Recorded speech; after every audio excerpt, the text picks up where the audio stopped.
sambung pelajaran kita, iaitu bayati harakat yang keempat. Nampaknya makin mencabar kerana alunan yang tinggi dan juga lengguk yang bermacam-macam jenis. Okey, kemudian kita pergi kepada latihan, iaitu graf.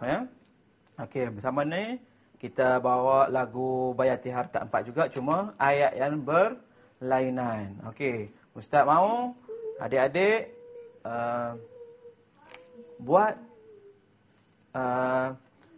taranum bayati harakat 4 secara kreatif, sendiri buat, berpandukan pada ayat dan imbas kembali yatlu alaihim. Macam mana? Yatlu alaihim, tempat mana nak ayat, di mana kita mahu letak? Wallazina yu'minu, mungkin bima, ataupun wallazina bebas. Okey, sekarang cuba fikir, kemudian buat secara suara halus perlahan-lahan. Okey, saya bagi masa dalam 1 minit saja. 5 minit panjang, 1 minit saja.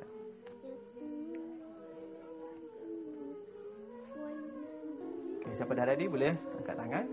Okey, adik Akmal Afif sudah ready? Okey, kita dengar alunan daripada adik Akmal Afif. Cuba. وَالَّذِينَ يُؤْمِنُونَ بِمَا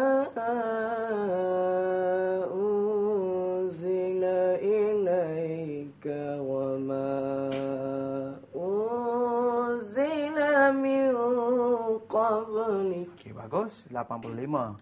Dari segi struktur dia sama dengan surah Jumaah tadi. Yatlu alaihim. Okey, seorang lagi. Bagus, sudah berlatih. Nampak dah berlatih. Okey. Cuba, Umi. Tak sampai. Cuba. Okey, cuba. Wallazina yu'minuna bima unzila ilaika wa ma unzila min qablik. Dah panjang lah. Okey. Kenapa yang tadi tak sampai? Nafas. Teknik tadi seperti mana tarik nafas, sedia. Okey.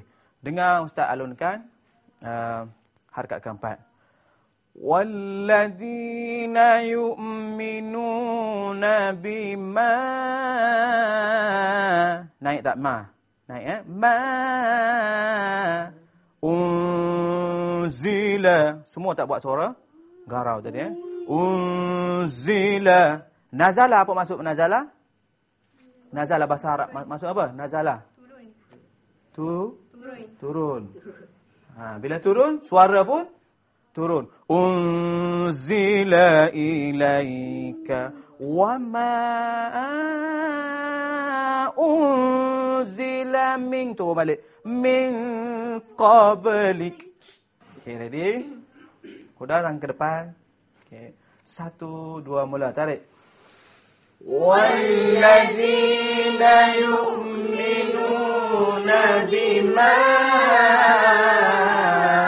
أُنزِلَ إِلَيْكَ وَمَا أُنزِلَ مِن قَبْلِكَ. Selepas naik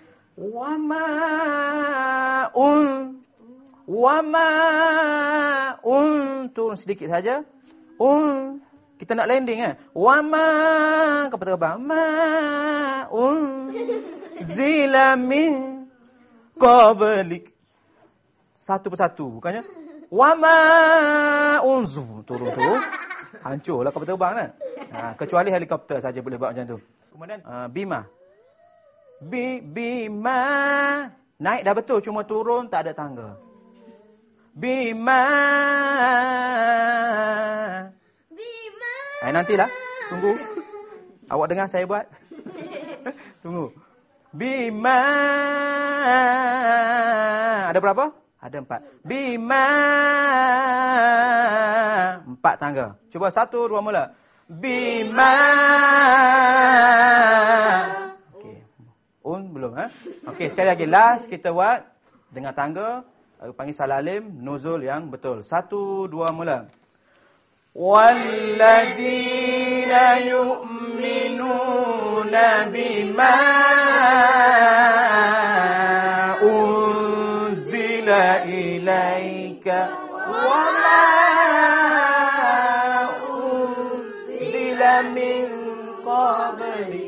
Okey, nampaknya adik-adik sudah penat. Okey, adik-adik di rumah, kita telah belajar daripada suara, nafas dan kemudian kita terus kepada bayati, harkat yang keempat. Jadi, harkat yang keempat ini memerlukan kepada latihan yang berulang kali untuk mengindahkan lagi ataupun untuk lebih menarik dalam alunan dan juga mahattah. Jadi, kita berhenti sampai di sini. Kita jumpa lagi pada episod yang akan datang. Wabillahi taufiq wal hidayah. Wassalamualaikum warahmatullahi wabarakatuh dalam rancangan Mari Bertaranum. Ya Rabb.